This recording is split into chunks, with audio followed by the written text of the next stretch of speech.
contributor Michael Goodwin. Gentlemen, great to have you with us. Let's start with your columns over the last few days. I mean, you have been nailing this thing. This is a president who has been, again, confronted by Democrats, as John Solomon was saying earlier. This is just another sequence in the efforts of the radical Dems to overthrow this president, or at the very least, subvert it. Yeah, thank you, Lou. I believe it's entirely possible and probably wise to see this as a continuation. This whistleblower, the CIA agent. A CIA. Think about what we're talking about here. Yes. The whistleblower is a CIA officer in the White House, for God's sake. Yes. And that this is a continuation of the John Brennan, James Comey efforts in 2016. James Clapper. Yeah, Clapper, the whole group. All of whom are under investigation by Barr and Durham. And I find the timing of this somewhat suspicious. It's clear to me that this agent or officer and his lawyers, Democratic-connected lawyers, worked with the House Intelligence Committee. Is that the natural default? If you're a CIA officer, you go to the Democratic lawyers and the Democratic staff of the Intel Committee? Well, in the era of Trump, apparently it is, because we have seen this working together with the Democratic Party, the previous administration, to prevent him from becoming president, and now we see it as a move against the president. I don't know how else to read this based on what we know so far. The mission of the CIA is to investigate outside this country activities that are detrimental to this country, not inside this country. It's against the law, right? The role of the investigation, and here's the FBI. The whole idea of putting the DNI together was to make sure that coordinated. There is a natural resource division of the CIA that follows up. If there's a spy network somewhere, they coordinate with the FBI here. That's the only ones who can do domestic. And then they have to have permission. Have to have permission by the Attorney General or the DNI head. So this guy or girl, whoever went out, it's a good thing they pulled him out of the field, because frankly he got it so wrong that it's ridiculous. Well, what I'm telling you is that the transcript. What the president needs to do is pull his CIA director in tomorrow's FBI director and his DNI acting, and basically say, all right, who signed off on this? Someone signed off on this in order for this person to move this thing forward.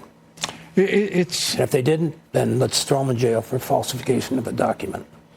Well, and the idea that you would have the temerity to change something that's statutory, and that is the Whistleblowers Act, to change that from firsthand knowledge to hearsay, third party. Yeah. I mean, it's just, it's so reckless. And there's still no crime. There's still not a single crime. They talk about this is obstructing justice, or this is basically undermining the national security. This president has done more for national security than any president in modern times. Well, and the development tonight, Catherine Herridge reporting. This is, we have the complaint issue. It may well be that nothing this guy has to say, according to the New York Times reporting, he's male. It would be thrown out anyway, because the fundamental element of that statute is that you have firsthand knowledge. Well, and what's shocking to me is, as Ed points out in terms of the rules, is you now have the left supporting CIA agents spying on the president of the United States. Now, think about that. I mean, do we really want that? I guess it was their turn, because, you had FBI agents spying on the president, during Spygate. Yes, well, but they're both spying on this president. Yes. And that's the problem. Do they really want to have law enforcement and the CIA spying on the president of the United States and therefore overturning elections? Is that what the left wants for the future of this country? Obviously, it's what they want. Oh, or is it just for Trump? It is just for President Trump. And the ignorance of this thing is, on the part of any of the radical Dems, is that they are absolutely willing to subvert the president of the United States. They are lawless. Right. They are reckless. And then they want to pretend. I mean, Nancy Pelosi and Chuck Schumer want to talk with the president about gun control. Right. Really? Nancy, Chuck, get real. You're behaving as an enemy of the state, and then you want to play like you're going to make a deal with the president. Oh, and I love the fact that they offered to sign a deal on gun control in the Rose Garden. Wouldn't that be sweet? Well, who the hell do they think they are? Don't underestimate, again, the Washington Post, the New York Times, NBC, MSNBC. They're full bore. They're trying to do what they did in Watergate 50 years, 40 years ago, and we can't let it happen. Yeah. Yeah. They're leading the charge. Well, and look, the president is not without allies. He's not without help on this. He's got more help than he's ever had from the conference. These fools haven't stood with him. They have to. They're doing so now. Yeah, well, I hope they do. I hope that, because these... I want to just interject. We've just received word that Nancy Pelosi has sent a Dear Colleagues letter announcing that she is now interested in working with the president on U.S.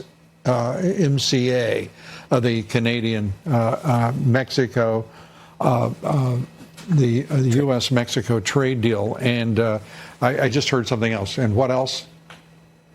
And lowering drug costs while impeaching the president of the United States.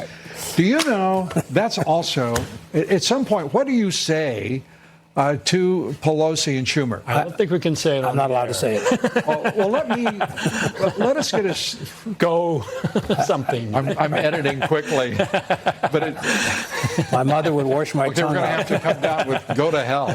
Yeah, Ed Roth, that's what I Michael was Goodwin. thinking. Thanks. We're coming right back. Thank you.